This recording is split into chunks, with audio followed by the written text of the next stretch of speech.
إن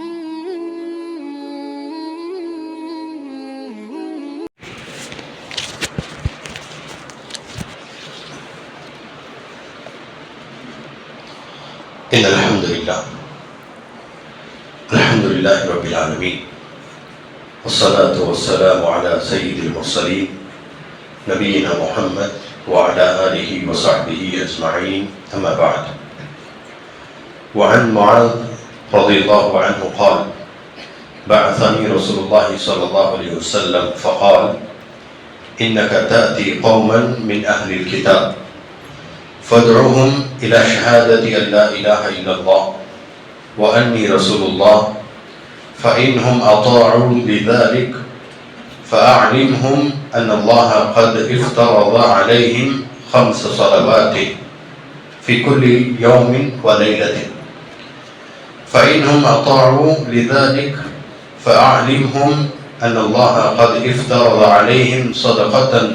تؤخذ من أغنيائهم فترد على فقرائهم فإنهم أطاعوا لذلك فإياك وكرائم أموالهم واتق دعوة المظلوم فإنه ليس بينها وبين الله حجاب. رواہ البخاری و مسلم. اللہ تعالیٰ کی حمد و ثنا اور نبی کریم صلی اللہ علیہ وسلم پر درود و سلام کے بعد صحیح بخاری اور مسلم کی یہ حدیث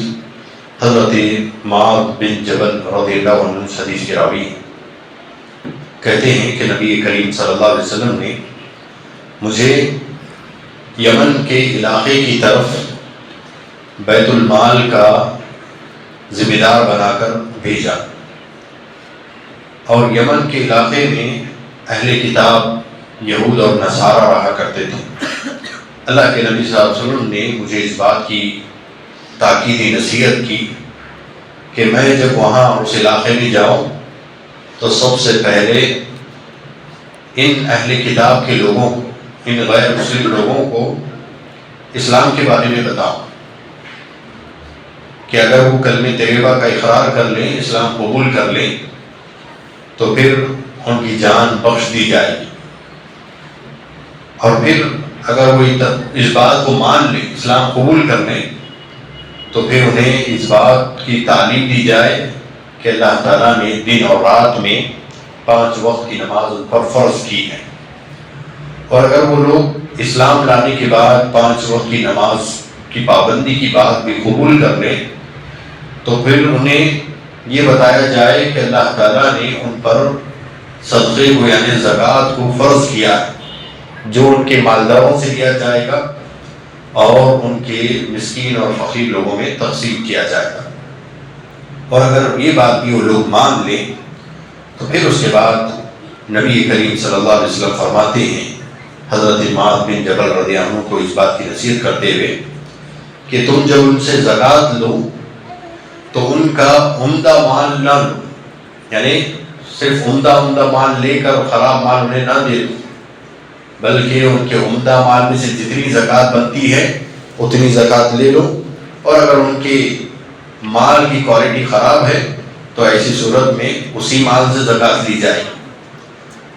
اور پھر آپ صلی اللہ علیہ وسلم نے فرمایا واتق دعوۃ المظلوم کہ تم مظلوم کی بددعا سے بچو، کسی پر ظلم نہ کرو اور مظلوم کی بددعا سے بچو، اس لیے کہ مظلوم جب بھی دعا کرے، چاہے مسلمان ہو یا کافر ہو یا مشرک ہو، مظلوم جو کوئی بھی ہو، مسلمان ہونا ضروری نہیں ہے، مظلوم کسی بھی طبقے کا ہو، اللہ تبارک و تعالیٰ اور اس کی بددعا کے درمیان کوئی چیز حائل نہیں ہوتی، اگرچہ وہ کافر ہی کیوں نہ ہو، مشرک ہی کیوں نہ ہو، مظلوم کی بددعا سے بچو. تو یہاں پر اللہ کے نبی صلی اللہ علیہ وسلم نے حضرت معاذ بن جبل رضی اللہ عنہ کو کچھ احکامات اور کچھ نصیحت کرنے کے بعد آخر میں مظلوم کے سلسلے میں خاص نصیحت کی کہ کسی مظلوم کی بددعا نہ لینا، یعنی تمہیں جو ذمہ دار بنا کر بھیجا جا رہا ہے کہ مالداروں سے زکوٰۃ لو، تو زکوٰۃ لینے کے معاملے میں زیادتی نہیں کرنا کسی پر، اور کسی کے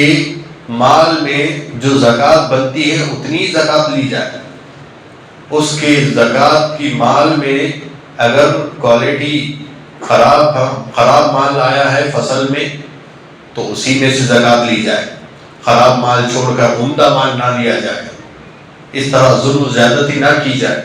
خاص طور سے نصیحت کر کے اللہ کے نبی صلی اللہ علیہ وسلم نے حضرت معاذ بن جبل رضی اللہ عنہ کو مظلوم کی بددعا سے بچنے کی تاکید کی۔ اس میں بہت ساری باتیں آ سکتی ہیں اس حدیث کے تحت، ہمیں بس سمجھنا یہ ہے کہ کسی پر ظلم کر کے، کسی کے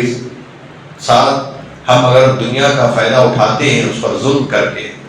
اور اسے ہم اس کا حق نہیں دیتے، تو ایسی صورت میں اگر اس کی دل سے کوئی بددعا نکل گئی ہمارے حصے میں تو پھر وہ بددعا ہم تک پہنچنے سے کوئی نہیں روک سکتا، اس لیے کہ اس کے اور اللہ کے درمیان کوئی چیز اور نہیں،